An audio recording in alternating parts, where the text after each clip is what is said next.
തെമ്മാടിയുടെ അഹങ്കാരി പെണ്ണ്. രചന SMG. അവതരണം ഷാഹുൽ മലയിൽ. എഡിറ്റിംഗ് ഷെരീജ് പൂനൂർ. നഗരത്തിലെ തിരക്കേറിയ ഒരു പാർക്കിന്റെ മൂലയിൽ രാഹുൽ കാത്തു നിൽക്കുകയായിരുന്നു. കയ്യിൽ കുറച്ച് പണമുണ്ട്. തലേ ദിവസം രാത്രി ഒരു കൊട്ടേഷൻ പണി കഴിഞ്ഞ് കിട്ടിയതാണ്. അല്പം കഴിഞ്ഞ് മാലതി അങ്ങോട്ടേക്ക് നടന്നു വന്നു. മുഖത്ത് വലിയൊരു സങ്കടം വാരി പൂശിയിട്ടുണ്ട്. എന്താ മാലതി, എന്തിനു അർജുനോട് വരാൻ പറഞ്ഞേ? രാഹുൽ ആകുലതയോടെ ചോദിച്ചു. മാലതി അവന്റെ കൈകളിൽ പിടിച്ചു. കണ്ണുകളിൽ കൃത്രിമമായ നനവുടർത്തി അവൾ പറഞ്ഞു, രാഹുൽ, എനിക്ക് എന്ത് ചെയ്യണമെന്ന് അറിയില്ല. ഇന്നലെ കോളേജിൽ ബെസ്റ്റ് ഫ്രണ്ടിന്റെ ബർത്ത്ഡേയാ. എല്ലാ കൂട്ടുകാരികളും വരുന്നുണ്ട്. വലിയൊരു ഹോട്ടലിലാ പാർട്ടി. എല്ലാവരും ഓരോ ഗിഫ്റ്റ് കരുതുന്നുണ്ട്. എനിക്ക് മാത്രമൊന്നും വാങ്ങാൻ പറ്റിയില്ല. എൻ്റെ അച്ഛൻ തന്ന കാശ് തീർന്നു പോയി. ആർക്കും മുമ്പിൽ ഞാൻ നാണം കെട്ട് നിൽക്കണോ രാഹുൽ? രാഹുലും ചിരിച്ചു. അതിനെന്താ മോളെ, ഇതിനാണോ നീ ഇങ്ങനെ വിഷമിക്കുന്നത്? അവൻ പോക്കറ്റിൽ നിന്ന് പണമെടുത്ത് അവൾക്ക് നേരെ നീട്ടി. അവൾ ആ കാശ് വാങ്ങുമ്പോൾ അവളുടെ കണ്ണുകൾ തിളങ്ങി. പക്ഷേ ശബ്ദത്തിൽ പ്രണയം നിറച്ചവൾ പറഞ്ഞു, രാഹുൽ, നീ എനിക്ക് ദൈവത്തെ പോലെയാ. നീ ഇല്ലായിരുന്നെങ്കിൽ ഞാനിന്ന് ആകെ തകർന്നു പോയേനെ. എനിക്ക് പണമല്ല പ്രധാനം, നിന്റെ ഈ കരുതണം. I love you Rahul. നിനക്ക് വേണ്ടി ഇതിലും വലുത് ഞാൻ ചെയ്യും മാലതി. രാഹുൽ അവളുടെ വാക്കുകൾ മയങ്ങി പറഞ്ഞു പോയി. അവന് സ്നേഹപൂർവ്വം അവളുടെ തലയിൽ തലോടുമ്പോൾ അടുത്ത നിമിഷം ആ പണം കൊണ്ട് കൂട്ടുകാരികൾക്ക് മുമ്പിൽ എങ്ങനെ ഷോ കാണിക്കാമെന്ന ചിന്തയിലായിരുന്നു മാലതി. രാഹുലിന്റെ കയ്യിൽ നിന്ന് വാങ്ങിയ നോട്ടുകെട്ടുകൾ ബാഗിലിട്ട് മാലതി തന്റെ ആത്മമിത്രമായ സുനിയുടെ അടുത്തേക്ക് ഓടിയെത്തി. അവളുടെ മുഖത്ത് ഒരു യുദ്ധം ജയിച്ച ഭാവമായിരുന്നു. ദേ നോക്കി സുനി, ഇന്നത്തെ പാർട്ടി നമ്മൾ അടിച്ച് പൊളിക്കും. ബാഗിലെ പണം കാണിച്ചുകൊണ്ട് മാലതി ആർത്തി ചിരിച്ചു. സുനി അമ്പരപ്പോടെ ആ പണത്തിലേക്ക് മാലതിയുടെ മുഖത്തേക്ക് മാറി മാറി നോക്കി. ഇത്രയും പണം ഇതെവിടുന്ന്? നിന്റെ അച്ഛൻ തന്നാണോ? മാലതി ഒന്ന് പുച്ഛി ചിരിച്ചു. അച്ഛനോ? അച്ഛൻ തരുന്ന കാലത്ത് നമ്മൾ പട്ടിണി എടുക്കേണ്ടി വരും. ഇതെന്റെ ആ മണ്ണ കാമുകൻ തന്ന. എന്റെ കണ്ണെന്ന് നിറഞ്ഞാൽ മതി, ആ സ്വന്തം ലിവർ വേണമെങ്കിലും പറിച്ചു തരും. സുനി നെറ്റി വിളിച്ചു. നീ ഉദ്ദേശിച്ച ആ രാഹുലിനെയാണോ? മാലതി, അത് ശരിയല്ല. അവനൊരു പാവ. നിന്റെ അത്രക്കും ജീവനാണ് തോന്നുന്നു അവന്. അവന്റെ കഷ്ടപ്പാടിന്റെ കാശായിരിക്കില്ലേ ഇത്? മാലതി കയ്യിലിരുന്ന പണം വായിൽ വീശിക്കൊണ്ട് ഉറക്കെ ചിരിച്ചു. പാവോ? എടി സുനി, അവന് വേറൊരു ഗുണ്ടയാ. ആരെങ്കിലുമൊക്കെ തള്ളിപ്പിടിച്ചിട്ടുണ്ടാകുന്ന കാശായത്. ഇതിന് നമ്മളൽപ്പം ഇമോഷണൽ ടാക്സ് ഇട്ടെന്ന് കരുതിയാൽ മതി. ഞാൻ 2 തുള്ളി ഗ്ലിസറിനിട്ട് കരഞ്ഞു. കൂടെ ഒരു ഐലവ്യം കൂടി പാസ്സാക്കി. പുള്ളിക്കാരൻ ഫ്ലാറ്റ്. സുനി ഗൗരവത്തിൽ പറഞ്ഞു. മാലതി, നീ കളിക്കുന്ന തീക്കളിയാ. അവന്റെ സ്നേഹം സത്യമാണെങ്കിൽ അത് നീ ഇങ്ങനെ വിലവേശരുത്. എന്തെങ്കിലും ഇത് നിനക്ക് തിരിച്ചടിയാവും. മാലതി അവളുടെ തോൾ തട്ടി പരിഹസിച്ചു. നീ വലിയ തത്വചിന്ത പറയണ്ട. അവന്റെ ആ കൊട്ടേഷൻ പണക്ക് നമ്മളെപ്പോലുള്ള സുന്ദരിമാർക്ക് ചെലവാക്കാനുള്ളതാ. ഒരു ടൈം പാസിനല്ലാതെ ഞാൻ ആ ഗുണ്ടയെ സ്നേഹിക്കുന്ന എനിക്ക് തോന്നുന്നുണ്ടോ? എന്റെ സ്റ്റാറ്റസിനെ പറ്റി ആരെങ്കിലും വരുമ്പോൾ ഞാൻ ഇവനെ ഇവിടുന്ന് ഒരു കറിവേപ്പില പോലെ എടുത്ത് പുറത്തിടും. അതുവരെ ഈ പണം കൊണ്ട് നമുക്ക് ലൈഫ് എൻജോയ് ചെയ്യാം. വാ, നമുക്ക് പോവാം. കൂട്ടുകാരിയുടെ മുന്നറിയിപ്പുകൾ അവഗണിച്ച് സുനിയുടെ കൈപിടിച്ച് മുന്നോട്ട് നടന്നു. അനാഥനായി വളർന്ന രാഹുൽ അടിപിടിയും കൊട്ടേഷൻ പണികളും ജീവിതത്തിന്റെ ഭാഗമാക്കിയിരുന്നു. പക്ഷെ ആ കഠിന ഹൃദയത്തിലും മാലതി എന്ന പെൺകുട്ടിക്ക് ഒരു ഇടമുണ്ടായിരുന്നു. അവൾക്ക് അവനൊരു ATM മെഷീൻ മാത്രമായിരുന്നു എന്ന് പാവ രാഹുൽ അറിഞ്ഞിരുന്നില്ല. രാഹുലിന് മാലതി വെറും ഒരു പെൺകുട്ടിയായിരുന്നില്ല. ഇരുട്ട് നിറഞ്ഞ അവന്റെ ജീവിതത്തിലേക്ക് വന്ന ഏക വെളിച്ചമായിരുന്നു. മാതാപിതാക്കളില്ലാത്ത, ആരും സ്നേഹിക്കാനില്ലാത്ത തനിക്ക് ദൈവം നൽകിയ നിധിയാണ് അവൾ നാം വിശ്വസിച്ചു. ഒരു രാത്രി കടൽക്കരയിലിരിക്കുമ്പോൾ രാഹുൽ മാലതിയുടെ കൈകൾ ചേർത്ത് പിടിച്ചുകൊണ്ട് പറഞ്ഞു, മാലതി, നിനക്കറിയോ, ഈ ലോകത്ത് എനിക്കൊരാളുണ്ടെന്ന് തോന്നിപ്പിച്ചത് നീയാ. എന്റെ ഷർട്ടിലെ ചോരപ്പാടുകൾ കാണുമ്പോൾ മറ്റുള്ളവർ പേടിച്ചോടിയപ്പോൾ നീ മാത്രം അത് തുടച്ചെന്ന്. എൻ്റെ കയ്യിലൊന്നുമില്ലായിരിക്കാം, പക്ഷെ നിന്നെ പൊന്നുപോലെ നോക്കാൻ ഈ രാഹുലിന് കഴിയും. അവന്റെ വാക്കുകളിൽ ആത്മാർത്ഥത കാണാതെ തന്റെ വരാനിരിക്കുന്ന പാർട്ടിക്ക് എത്ര പണം ചോദിക്കണമെന്ന കണക്കുകൂട്ടിലായിരുന്നു അവൾ. എങ്കിലും അവൾ കപടമായൊരു പുഞ്ചിരിയോടെ ചോദിച്ചു, നിന്റെ ഈ സ്നേഹം നിന്നുണ്ടാവും രാഹുൽ. നാളെ നിനക്ക് പണവും പ്രശസ്തിക്ക് വരുമ്പോൾ നീ എന്നെ മറക്കില്ലേ? രാഹുൽ കടലിലേക്ക് നോക്കി നെടുവേർപ്പെട്ടു. പണമോ? ഈ കാശിനൊന്നും എൻ്റെ സ്നേഹത്തിന്റെ അത്ര വിലയില്ല മാലതി. എനിക്ക് വേണ്ടത് ഈ വലിയ ലോകത്ത് തലയയക്കാൻ നിന്റെ ഈ തോള് മാത്രമാ. നീ കൂടെ ഉണ്ടെങ്കിൽ എനിക്ക് ഏത് കോട്ടയും കീഴടക്കാം. നീ ഇല്ലാത്തൊരു ജീവിതത്തെക്കുറിച്ച് എനിക്ക് ചിന്തിക്കാൻ പോലും വയ്യ. പതിവ് പോലെ ഒരു സായാഹ്നത്തിൽ മാലതി വീണ്ടും രാഹുലിനെ കാണാൻ വന്നു. പക്ഷെ ഇത്തവണ അവളുടെ ഭാവം മാറി. രാഹുൽ, വീട്ടിൽ കല്യാണാലോചനകൾ തുടങ്ങിയിട്ടുണ്ട്. നീ നാളെ അച്ഛനെ ചെന്ന് കാണണം. നമ്മുടെ കാര്യം സംസാരിക്കണം. ആളോട് നേരെ പോയത് സ്വന്തം അച്ഛൻ്റെ അടുത്തേക്കായിരുന്നു. ആ നാട്ടിലെ പ്രതാപിയായ ശേഖരൻ മുതലാളി. അച്ഛ, രാഹുൽ എന്ന് പറയുന്ന ഗുണ്ടനാൾ അച്ഛനെ കാണാൻ വരും. ഞാൻ അയാളായിട്ട് ചുമ്മാ ഒരു ടൈം പാസിന് എടുത്തതാണ്. എനിക്കാണെങ്കിൽ അയാളോട് പ്രത്യേകിച്ച് ഒരു ഇഷ്ടമില്ല. പക്ഷെ അയാൾ ഭയങ്കര സ്ട്രോങ്ങാണ്. ഇപ്പം അയാളെ ഒഴിവാക്കിയില്ലെങ്കിൽ എൻ്റെ ജീവിതം നശിപ്പിക്കും. അച്ഛൻ എന്തെങ്കിലും പറഞ്ഞ അയാളെ ഒഴിവാക്കണം. ഗൂഢമായി ചിരിച്ചുകൊണ്ട് പറഞ്ഞവൾ. പിറ്റേന്ന് രാഹുൽ മാന്യമായൊരു വസ്ത്രം ധരിച്ച് ആ കൊട്ടാര സമാനമായ വീട്ടിലെത്തി. മുറ്റത്ത് കാറിൽ വന്നിറങ്ങിയ ശേഖരൻ മുതലാളി രാഹുലിനെ കണ്ടപ്പോൾ ഒന്ന് സംശയത്തോടെ നിന്നു. ആരാ? എന്താ കാര്യം? അയാൾ ശാന്തനായാണ് ചോദിച്ചത്. രാഹുൽ കൈകൂപ്പി വിനയത്തോടെ അടുത്തിയെന്നു. സാറേ, എനിക്ക് സാറിനോടൊരു കാര്യം സംസാരിക്കാനുണ്ട്. മാലതിയായിട്ട് ബന്ധപ്പെട്ട കാര്യമാണ്. ശേഖരൻ മുതലാളി അവനെ ഒന്ന് സൂക്ഷിച്ചു നോക്കി അകത്തേക്ക് ക്ഷണിച്ചു. ചായ കുടിക്കാനായിരുന്ന രാഹുൽ വിറക്കുന്ന ശബ്ദത്തിൽ സംസാരിച്ചു തുടങ്ങി. സാറേ, ഞാനും മാലതിയും കുറച്ച് കാലത്ത് ഇഷ്ടത്തില്ല. അവൾ പറഞ്ഞിട്ടാ ഞാൻ സാറിനെ കാണാമെന്ന്. എനിക്കൊരു അച്ഛനോ അമ്മയോ ഇല്ല. ജീവിക്കാൻ വേണ്ടി ചില മോശം വഴിയിലൂടെ എനിക്ക് പോവേണ്ടി വന്നിട്ടുണ്ട്. പക്ഷേ മാലതി വന്നോടെ അതെല്ലാം ഞാൻ നിർത്തി. അവൾ എനിക്ക് അത്രയ്ക്ക് ജീവനാ. എനിക്ക് അവളെ വിവാഹം കഴിച്ചു തരാമോ? രാഹുലിന്റെ വാക്കുകൾ കേട്ടതും ശേഖരൻ മുതലാളിയുടെ മുഖമേലെ ചുവന്നു. കയ്യിലിരുന്ന ചായ ഗ്ലാസ് മേശപ്പുറത്ത് ആഞ്ഞു വെച്ച് അയാൾ എഴുന്നേറ്റു. എന്റെ മകൾ മാലതിയാണോ നിന്നോടിത് പറഞ്ഞ്? അയാൾ കഠിനമായ ശബ്ദത്തിൽ ചോദിച്ചു. അതെ സർ, അവൾക്ക് എന്നെ ഇഷ്ടമാണ്, രാഹുൽ ആശ്വാസത്തോടെ പറഞ്ഞു. നിനക്ക് സ്വന്തമായിട്ട് എന്തുണ്ട്? ഒരു ജോലിയുണ്ടോ? മാന്യമായ ഒരു വേഷമുണ്ടോ? ആരുടെയൊക്കെ തല്ലുവാങ്ങാൻ കൊടുക്കാൻ നടക്കുന്ന നിനക്ക് എന്റെ മകളെ വേണമെന്നോ? എന്റെ ഈ വീടിന്റെ പടിക്കൽ നിൽക്കാൻ പോലും നിനക്ക് യോഗ്യതയുണ്ടോ? രാഹുലിന്റെ മുഖം മാടി. സാറേ, ഞാൻ കഷ്ടപ്പെട്ട് ജീവിക്കാൻ തയ്യാറാ. അവളെ സങ്കടം അറിയിക്കാൻ ഞാൻ നോക്കും. ശേഖരൻ മുതലാളി അവന്റെ അരികിലേക്ക് നടന്നു വന്നു. അയാളുടെ സ്വരത്തിൽ അപ്പോൾ ദേഷ്യത്തേക്കാൾ കൂടുതൽ ഒരുതരം യാചനയായിരുന്നു. രാഹുൽ, നീ ഒരു ഗുണ്ടയാവാം, പക്ഷെ ഒരു മനുഷ്യനല്ലേ. നിനക്കെന്റെ മോളോട് ശരിക്കും ഇഷ്ടമുണ്ടെങ്കിൽ അവളെ നീ വിട്ടുപിരിയണം. വലിയൊരു ബിസിനസ്സുകാരൻ്റെ ആലോചന വന്നിട്ടുണ്ട്. അവിടെ പോയ അവൾ രാജകുമാരിയെ പോലെ വാഴും. നിന്റെ കൂടെ വന്ന അവൾക്ക് തെരുവിലിരുന്ന് കരയേണ്ടി വരും.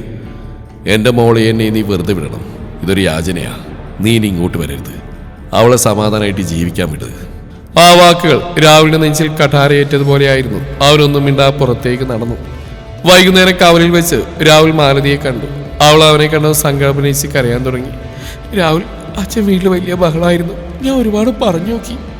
നിങ്ങളെപ്പോലെ ഒരു ഗുണ്ടയ്ക്ക് എന്നെ തരില്ലെന്ന് അച്ഛൻ തീർത്തു പറഞ്ഞു. എനിക്ക് അച്ഛനെ ധിക്കരിക്കാൻ വയ്യ രാഹുൽ, നമുക്ക് പിരിയാം. രാഹുൽ അവളുടെ കണ്ണുകളിലേക്ക് ഉറ്റുനോക്കി. അവന്റെ ശബ്ദം ഇടറുന്നുണ്ടായിരുന്നു. മാലതി, നിനക്കോ കല്യാണത്തിന് സമ്മതമാണ്? അച്ഛൻ പറഞ്ഞ ബിസിനസ്സുകാരൻ നിനക്ക് ഇഷ്ടമാണ്? മാലതി കണ്ണുനീർ തുടച്ചുകൊണ്ട് നിർവികാരതയോടെ പറഞ്ഞു. അച്ഛൻ നിശ്ചയിച്ച ആൾ വലിയ പണക്കാരനാണ്, അതുകൊണ്ട് ഞാനങ്ങ് സമ്മതിച്ചു രാഹുൽ. പ്രണയം കൊണ്ട് മാത്രം വയറു നിറയില്ലല്ലോ. എനിക്ക് ജീവിക്കാൻ പണം വേണം. നീ എന്നെ മറന്നേക്ക്. അവൾ കാറിലേക്ക് കയറി പോകുമ്പോൾ രാഹുൽ അവിടെ തരിച്ചിരുന്നു പോയി. താൻ ജീവനേക്കാൾ സ്നേഹിച്ച പെണ്ണ് വെറും പണത്തിനു വേണ്ടി തന്നെ ഇത്ര വേഗത്തിൽ തള്ളിപ്പറഞ്ഞല്ലോ എന്ന വേദന അവനെ തളർത്തിക്കളഞ്ഞു. 2 വർഷങ്ങൾക്ക് ശേഷം നഗരത്തിലെ ഏറ്റവും വലിയ ബിസിനസ് കോംപ്ലക്സിന്റെ മുകളിൽ RM ഗ്രൂപ്പ് ഓഫ് ഇൻഡസ്ട്രീസ് എന്ന ബോർഡ് തിളങ്ങി നിന്നു. രാഹുൽ എന്ന പേരിന്റെ ആദ്യാക്ഷരവും തന്റെ മനസ്സിൽ നിന്ന് ഇന്നും മായാത്ത മാലതിയുടെ പേരിന്റെ ആദ്യാക്ഷരവും ചേർത്താണ് അവൻ തന്റെ സാമ്രാജ്യത്തിന് പേരിട്ടത്. തുടക്കം വളരെ ചെറുതായിരുന്നു. ഫാക്ടറികളിൽ നിന്ന് ഗുണനിലവാരമുള്ള തുണിത്തരങ്ങൾ മൊത്തമായി വാങ്ങി അതിൽ തന്റേതായ തനിമയുള്ള ഡിസൈനുകൾ അവൻ തുന്നിച്ചേർത്തു. രാഹുലിന്റെ ആ തുന്നലുകൾക്ക് ഒരു പ്രത്യേക ചന്തമുണ്ടായിരുന്നു. അവ RM ഡിസൈൻസ് എന്ന പേരിൽ വിപണിയിൽ തരംഗമായി. ഇന്ന് രാഹുൽ ഇന്ത്യയിലെ മുൻനിര ബിസിനസ്സുകാരനാണ്. സ്വന്തമായി 4 വമ്പൻ ഫാക്ടറികൾ, ആയിരക്കണക്കിന് തൊഴിലാളികൾ.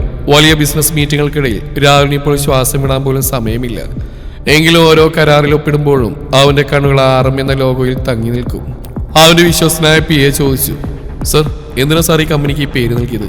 വേറെ എത്രയോ നല്ല പേരുകളുണ്ടായിരുന്നു. ജനാലയിലൂടെ ദൂരേക്ക് നോക്കി രാഹുൽ പറഞ്ഞു. ഈ പേര് എന്റെ വിജയത്തിന്റെ അടയാളമല്ല, മറിച്ച് എനിക്ക് കിട്ടിയ ഏറ്റവും വലിയ തോൽവിയുടെ ഓർമ്മപ്പെടുത്തലാണ്. എന്നെ വേണ്ടെന്ന് വെച്ചവർക്ക് മുമ്പിൽ എനിക്ക് വളരണമായിരുന്നു. പക്ഷേ എത്ര വളർന്നാലും എന്റെ ഉള്ളിൽ ആ പഴയ രാഹുലിനെ ജീവിപ്പിക്കുന്നത് ഈ 2 അക്ഷരങ്ങളാണ്. ഒരിക്കലൊരു ബിസിനസ് ആവശ്യത്തിനായി സ്വന്തം നാട്ടിലേക്ക് രാഹുലിന് വരേണ്ടി വന്നു. ആഡംബര കാറിന്റെ എയർ കണ്ടീഷൻ തണുപ്പിലിരിക്കുമ്പോഴും അവന്റെ മനസ്സ് പഴയ കവലയിലേക്കും മാലതിയുടെ കള്ളക്കണ്ണീരിലേക്കും പോയി. നാട്ടിലെത്തിയപ്പോഴാണ് ആ കാഴ്ച അവൻ കാണുന്നത്. ഒരു ഓട്ടോറിക്ഷയിൽ നിന്നിറങ്ങുന്ന ക്ഷീണിതനായ ശേഖരൻ മുതലാളിയും കൂടെ ആ പഴയ പ്രസരിപ്പില്ലാത്ത മാലതിയും. മുഷിഞ്ഞ വസ്ത്രങ്ങൾ, നിരാശ പടർന്ന മുഖങ്ങൾ. തന്റെ ഉറ്റ സുഹൃത്തായ വിനുവിനെ രാഹുൽ വിളിച്ചു വരുത്തി. വിനു, അവർക്കെന്താ സംഭവിച്ചത്? ശേഖരൻ മുതലാളി എന്താ ഇങ്ങനെ? വിനു ദീർഘനിശ്വാസത്തോടെ പറഞ്ഞു. രാഹുൽ, മാലതി കല്യാണം കഴിച്ച ആ ബിസിനസ്സുകാരൻ ഒരു പച്ചയായ സൈക്കോ ആയിരുന്നു. പണത്തോട് മാത്രമായിരുന്നു അയാൾക്ക് സ്നേഹം. അയാൾ അവളെ ഉപദ്രവിച്ചെന്ന് മാത്രമല്ല, അയാൾ അവളെ സ്വന്തം കൂട്ടുകാർക്ക് കാഴ്ചവെച്ചു. ആ രംഗം കണ്ട് രസിച്ചു. ശേഖരൻ മുതലാളിയെ ബിസിനസ്സിൽ പങ്കാളിയാക്കാന്ന് പറഞ്ഞ് വിശ്വസിപ്പിച്ച് അയാളുടെ സ്വത്തുക്കളെല്ലാം എഴുതി വാങ്ങി. അവസാനം തെരുവിലേക്ക് എറിഞ്ഞു. ഇപ്പൊ അവർ ആ മലമുകളിൽ ഒരു ചെറിയ വീട്ടിലെ താമസം. ആരോടും പരാതി പറയെല്ലാം ജീവിച്ചു തീർക്കുന്നു. രാഹുലിന്റെ കൈകൾ വിറച്ചു. അവന്റെ കണ്ണുകൾ നിറഞ്ഞു തുളുമ്പി. പണമില്ലാത്തതിന്റെ പേരിൽ എന്നെ ആട്ടിപ്പായിച്ചപ്പോ പണമുള്ളവന്റെ കൂടെ പോയി അവൾ സുരക്ഷിതയായിരിക്കുമെന്ന് ഞാനും കരുതിയിരുന്നു വിനു. പക്ഷേ പണം അഹങ്കാരമാവുമ്പോൾ അത് മനുഷ്യനെ മൃഗമാക്കുമെന്ന് ഞാൻ അറിഞ്ഞില്ല. രാഹുലിന്റെ ഉള്ളൊന്ന് പിടഞ്ഞു. കുറച്ച് ദിവസങ്ങൾക്ക് ശേഷം ഹോസ്പിറ്റലിൽ വെച്ച് ICU മുമ്പിൽ അവശനായിരിക്കുന്ന ശേഖരൻ മുതലാളിയെ അവൻ കണ്ടു. ആശുപത്രിയുടെ മരവിപ്പിക്കുന്ന നിശബ്ദതയിൽ ICU മുന്നിലെ പ്ലാസ്റ്റിക് കസേരയിൽ തലയിൽ കൈവച്ചിരിക്കുന്ന ശേഖരൻ മുതലാളിയെ കണ്ടപ്പോൾ രാഹുലിന് വിശ്വസിക്കാനായില്ല. താൻ കണ്ട ആ പ്രതാപശാലിയായ മനുഷ്യന്റെ നിഴൽ പോലും അവിടെ അവശേഷിച്ചിരുന്നില്ല. മുഷിഞ്ഞ മുണ്ടും നരച്ച താടിയുമായി അയാൾ തകർന്നു പോയിരിക്കുന്നു. തന്റെ സുഹൃത്തായ വിനുവിനെ കാണാനാണ് രാഹുൽ ആശുപത്രിയിലെത്തിയത്. വിനുവിന് ശക്തമായ പനിയായതുകൊണ്ട് അവിടെ അഡ്മിറ്റായിരുന്നു. വിനുവിനെ കണ്ടു മടങ്ങുന്ന വഴിക്കാണ് രാഹുൽ അപ്രതീക്ഷിതമായി ഈ കാഴ്ച കണ്ടത്. രാഹുൽ ICUയിൽ നിന്ന് പുറത്തു വന്ന നഴ്സിനെ അരികിലേക്ക് വിളിച്ച്, സിസ്റ്റർ, ആരാണ് ഇരിക്കുന്നത്? എന്തു പറ്റിയ ആൾക്ക്? നേഴ്സ് ഒരു നെടുവീർപ്പോടെ അയാളെ നോക്കി. അതൊരു പാവ അച്ഛനാ സർ, മകൾക്ക് ആക്സിഡന്റ് പറ്റിയതാ. കവലയിൽ വെച്ച് ഏതോ കാർ വന്നിടിച്ച് നിർത്താതെ പോയി. തലക്കും കാലം നല്ല പരിക്കുണ്ട്. ഒരടിയന്തര ഓപ്പറേഷൻ വേണം. പക്ഷെ കയ്യിൽ പണമില്ലായിരുന്നു. എന്നിട്ട് രാഹുൽ ഇടറിയ ശബ്ദത്തിൽ ചോദിച്ചു. കഷ്ടമാണ് സാർ. ഇപ്പൊ താമസിക്കുന്ന ആ ചെറിയ വീട് സ്ഥലവും ഏതോ പണയിടപാടിന് വിറ്റ് പണം സംഘടിപ്പിച്ചു. ഓപ്പറേഷൻ തിയേറ്ററിലേക്ക് അവരെ മാറ്റി. ഇനി ആ മകൾ സുഖം പ്രാപിച്ചു വന്നാലും അവൾക്ക് കയറി കിടക്ക ഒരു ഇടണ്ടാവില്ല. നേഴ്സിന്റെ വാക്കുകൾ രാഹുലിന്റെ ഉള്ളിൽ ഒരു കടയിലിരമ്പം പോലെ പതിച്ചു. പണ്ട് പണത്തിന്റെ പേരിൽ തന്നെ ആട്ടിയകറ്റവർ ഇന്ന് അതേ പണത്തിന് വേണ്ടി സ്വന്തം വീട് പോലും വിറ്റിരിക്കുന്നു. ഒരാഴ്ചയ്ക്ക് ശേഷം ഡിസ്ചാർജായി മാലതിയാസിനും മരുന്നുകളുമായി പുറത്തേക്ക് നടക്കുമ്പോൾ ആ നേഴ്സ് ഓടി വന്നു. ശേഖരൻ സാറേ, ഈ നിങ്ങളെ ഏൽപ്പിക്കാൻ ഒരാൾ തന്ന. വിറക്കുന്ന കൈകളോടെ അയാൾ ആ കവറ് തുറന്നു. അതിനുള്ളിൽ അയാളുടെ തറവാട് വീടിന്റെ പ്രമാണങ്ങളും ഇപ്പോൾ വിറ്റ വീടിന്റെ ആധാരവും വീടിന്റെ കീയും ഉണ്ടായിരുന്നു. കൂടെ ഒരു കുറിപ്പ്. അച്ഛാ, ഇതാർക്കും വിൽക്കാനുള്ളതല്ല, മാലതിക്ക് താമസിക്കാനുള്ളതാണ്. അയാൾ ഓട്ടോയിലിരുന്ന മാലതിയെ അരികിലേക്ക് മാറ്റി നിർത്തി ഓടി ഹോസ്പിറ്റലിലേക്ക് കയറി. നേഴ്സിനെ കണ്ട അയാൾ കരഞ്ഞുകൊണ്ട് ചോദിച്ചു. മോളെ, ഇതാരാ തന്ന്? ഇത്ര വലിയ ഉപകാരം ചെയ്ത ആ പുണ്യവാൻ ആരാ? നേഴ്സ് ഹോസ്പിറ്റൽ റെക്കോർഡുകൾ തിരഞ്ഞുകൊണ്ട് പറഞ്ഞു. അയാളെ എനിക്ക് വ്യക്തിപരമായിട്ട് അറിയില്ല സാർ. ഇവിടെ അഡ്മിറ്റ് ആയ അദ്ദേഹത്തിന്റെ സുഹൃത്തിനെ കാണാമെന്നായിരുന്നു. ഇതാ പേര് ഇവിടെയുണ്ട്, വിനു. അയാൾക്ക് പനിയായതുകൊണ്ട് ഇവിടെ അഡ്മിറ്റ് ആയിരുന്നു. വിനുവിന്റെ പേര് കണ്ടപ്പോൾ തന്നെ ശേഖരൻ മുതലാളി കാര്യം മനസ്സിലായി. വിനു രാഹുലിന്റെ ഉറ്റ സുഹൃത്താണ്. അന്ന് തന്നെ അയാൾ വിനുവിനെ തിരഞ്ഞ് അയാളുടെ വീട്ടിലെത്തി. ശേഖരൻ മുതലാളിയെ കണ്ടപ്പോൾ വിനു ഒന്നും മിണ്ടാതെ അകത്തേക്ക് ക്ഷണിച്ചു. ശേഖരൻ മുതലാളി വിതുമ്പലോടെ ചോദിച്ചു. വിനു, നീയാണോ ഈ ആധാരമെല്ലാം നേഴ്സിന്റെ കൈ കൊടുത്ത്? എന്തിനാ മോനെ ഇത്രയും വലിയ കടക്കാരനാക്കിയത്? വിനു ശാന്തമായി പറഞ്ഞു. അങ്കിളത് ഞാനല്ല, എന്റെ സുഹൃത്ത് രാഹുല. അങ്കിള് പണ്ട് ഗുണ്ടേന്ന് വിളിച്ച് ആക്ഷേപിച്ച ആ പഴയ രാഹുൽ. അവനിപ്പോഴത്തെ RM ഗ്രൂപ്പിന്റെ ഉടമയാണ്. ശേഖരൻ മുതലാളിയുടെ കണ്ണുകൾ നിറഞ്ഞൊഴുകി. പഴയ കാര്യങ്ങൾ ഒരു ചരിത്രം പോലെ അയാളുടെ മനസ്സിലൂടെ കടന്നുപോയി. കുറച്ച് ദിവസങ്ങൾക്ക് ശേഷം വിനുവിനൊപ്പം അയാൾ രാഹുലിനെ കാണാൻ ചെന്നു. രാഹുലിനെ കണ്ടതും അയാൾ പൊട്ടിക്കരഞ്ഞുകൊണ്ട് അവന്റെ കാല് പിടിക്കാനാഞ്ഞു. മോനെ, എന്നോട് ക്ഷമിക്കേ. പണത്തിന്റെ അഹങ്കാരത്തിൽ നിന്റെ ശുദ്ധമായ സ്നേഹം ഞാൻ കണ്ടില്ല. മകളെ ഒരു സൈക്കോയുടെ കയ്യിൽ ഏൽപ്പിച്ച് ഞാൻ അവളുടെ ജീവിതം നശിപ്പിച്ചു. എന്നിട്ടും നീ ഞങ്ങളെ സഹായിച്ചു. രാഹുൽ അയാളെ പിടിച്ചുയർത്തി. അച്ഛാ, സാറില്ല. ഞാൻ അന്നും ഇന്നും സ്നേഹിച്ചെന്റെ മാലതിയാണ്. പണമില്ലാത്തതുകൊണ്ടാ അന്ന് അച്ഛൻ എന്നെ ഒഴിവാക്കി. ആ ദേഷ്യമൊന്നും എനിക്കില്ല. പിറ്റേന്ന് രാഹുലും വിനുവും കൂടി മാലതിയെ കാണാൻ അവളുടെ വീട്ടിലെത്തി. രാഹുലിന്റെ മുഖത്തേക്ക് നോക്കാൻ പോലും അവൾക്ക് കഴിഞ്ഞില്ല. അവൾ തലകുനിച്ച് നിന്നു. അവളുടെ കണ്ണിൽ നിന്നും ആദ്യമായി രാഹുലിന് വേണ്ടി ഒരു തുള്ളി കണ്ണുനീർ അടർന്നു വീണു. അച്ഛൻ അവളുടെ ജീവിതത്തിലെ ദുരന്തങ്ങൾ ഓരോന്നായി വിവരിച്ചു. അവളുടെ ഭർത്താവ് ചെയ്ത ക്രൂരതകൾ, അവസാനമുണ്ടായ ആക്സിഡന്റ് എല്ലാം കേട്ട് രാഹുലിന്റെ മനസ്സ് നീറി. പോവാൻ നേരം രാഹുൽ മാലതിയുടെ അരികിൽ ചെന്ന് പതിഞ്ഞ സ്വരത്തിൽ ചോദിച്ചു. മാലതി, പോരുന്നു എന്റെ കൂടെ? ആ ചോദ്യം കേട്ട് അവൾ ഞെട്ടിപ്പോയി. ഒരിക്കൽ താൻ ചതിച്ചവൻ, താൻ ആട്ടിപ്പായിച്ചവൻ ഇന്ന് തന്നെ തന്റെ കൂടെ വിളിക്കുന്നു.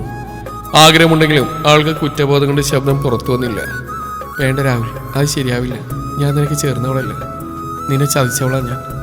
മാത്രമല്ല, ഞാൻ രണ്ടാം കെട്ടുകാരിയാ, പലരാലും നശിപ്പിക്കപ്പെട്ടവൾ. എൻ്റെ ഈ കരിയൂറിൻ്റെ ജീവിതം ഇനി നിന്റേതുമായി ചേർക്കരുത്. രാഹുൽ അവളുടെ കണ്ണുകളിലേക്ക് ആഴത്തിൽ നോക്കി പറഞ്ഞു.